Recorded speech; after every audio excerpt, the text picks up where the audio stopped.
Salve, salve, gente amiga da bola. Estamos chegando para falar um pouquinho de Copa Sul-Americana.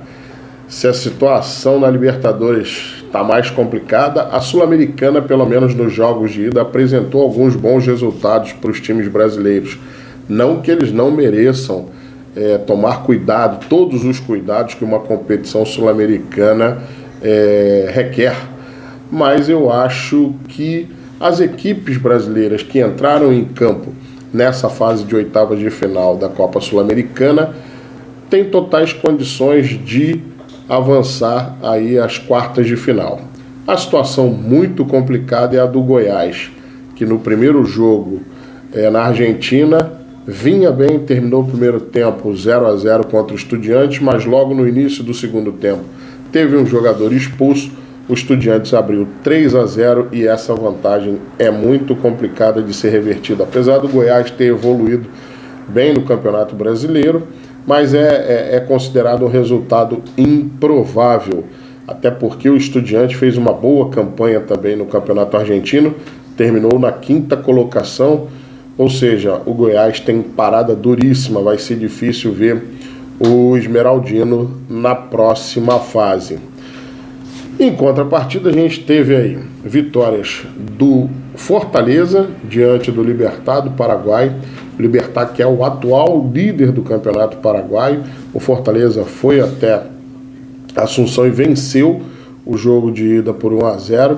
Fortaleza, que não vem fazendo uma boa campanha nos últimos jogos aí no Campeonato Brasileiro, de repente pode dar um gás aí na Sul-Americana e avançar a próxima fase. Tem tudo ali para poder chegar às quartas de final e ser aí uma das 8 equipes brasileiras, uma das 8 equipes, melhor falando, na próxima fase. Da mesma forma, Corinthians e Botafogo conseguiram vitórias nos jogos de ida. 2-1 Corinthians frente ao Newell's Old Boys. Vai jogar agora na Argentina. Promete ser um jogo encrencado pra caramba. Apesar do Corinthians ter aí encontrado um melhor padrão de jogo, a ausência do Roger Guedes pode ser muito sentida. Até porque, todo mundo sabe, o jogador vendido para o Catar e vinha sendo uma das grandes referências desse Corinthians aí, tanto na Copa Sul-Americana e na recuperação do Campeonato Brasileiro. O Botafogo perde o seu principal atacante, Tiquinho Soares, vai jogar no Paraguai contra o Guarani e vai precisar arrumar alguém ali para poder ser o homem de referência, o homem de área, mas imagino que Corinthians e Botafogo tenham plenas condições de avançar também para a próxima fase. No confronto entre brasileiros, Bragantino e América Mineiro, o América Mineiro que no último final de semana foi derrotado pelo Bahia no Campeonato Brasileiro, e vai jogar com o Bragantino, que vem cada vez mais se consolidando, vem fazendo uma ótima campanha, já está ali no G6 do Campeonato Brasileiro, um time muito sólido, um time que joga muito bem e deve ser o classificado para a próxima fase. Dito isso, a gente fica esperando só o confronto entre São Paulo e São Lourenço. São Paulo que vem com as novidades de Lucas Moura e Rames Rodrigues, mas que não podem ainda atuar nessa fase da competição. Dorival Júnior, após ter vencido o confronto contra o Palmeiras pela Copa do Brasil, viu o seu time cair de produção. O São Paulo vai pegar um São Lourenço bem ajustado, um São Lourenço bem compacto dentro de campo, mas o São Paulo tem condição também de avançar a próxima fase. Agora, desses confrontos, do São Paulo, do Corinthians, do Botafogo, do próprio Fortaleza, não será surpresa alguma se uma dessas equipes ficarem pelo caminho.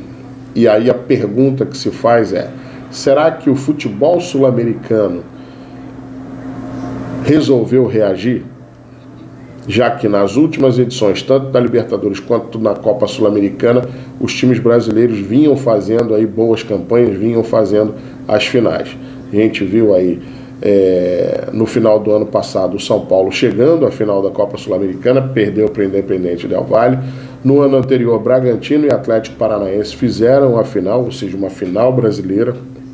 Então, assim, será que o futebol sul-americano resolveu reagir, a distância diminuiu aí entre as equipes, é o que a gente pode ver nesses confrontos de volta. Até porque não houve nenhuma vitória de clube brasileiro com diferença de mais de um gol. Ou seja, a distância que a gente viu tanto aí nos últimos 2 anos, mesmo com a derrota do São Paulo na final ano passado, a distância dos clubes brasileiros para os outros do continente diminuiu um pouquinho. Será que esse ano a gente tem final entre times brasileiros? Será que vai ter brasileiro na final? O que você acha?